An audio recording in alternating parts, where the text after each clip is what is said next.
Hi, Shannon. It's Michelle.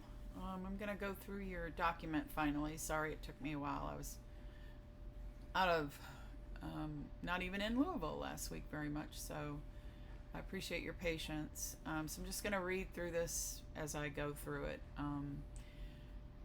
Let's see.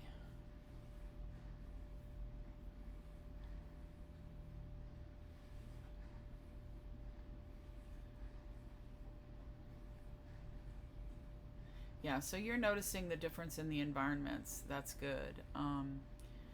And that there's a whole study of environments and clutter that you might be interested in by a woman named Susan Kovalik, Kovalik.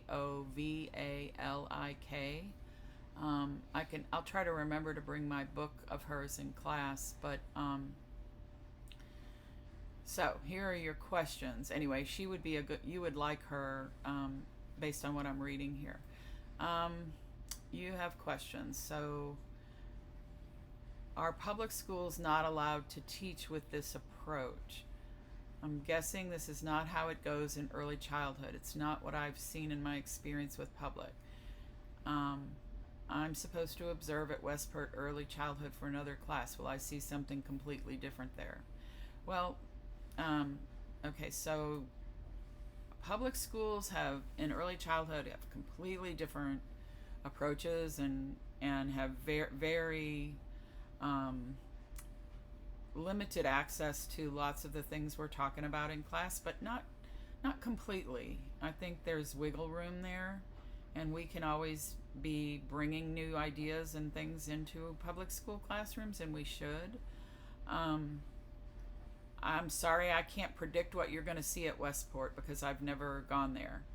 So I apologize. I don't know what you will see at Westport Early Childhood. I've never been there before. Would this type of teaching be found in private schools that are able to use the method of teaching they desire? Well, something I want to say right off the bat is that private schools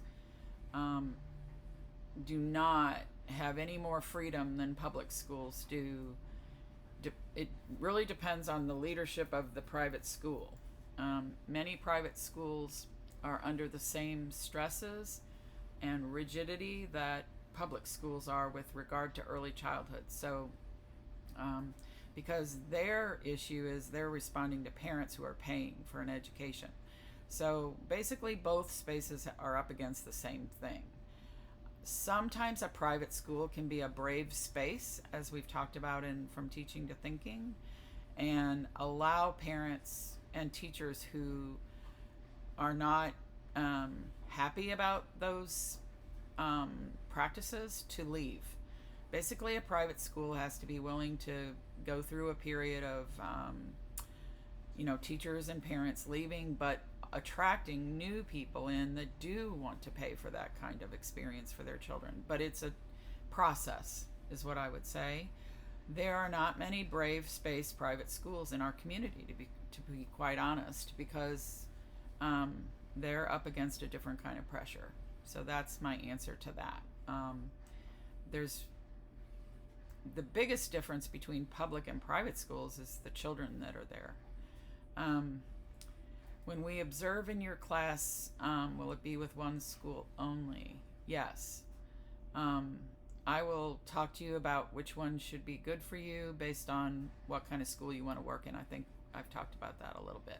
So I hope that helps, and let me know if you have any more questions.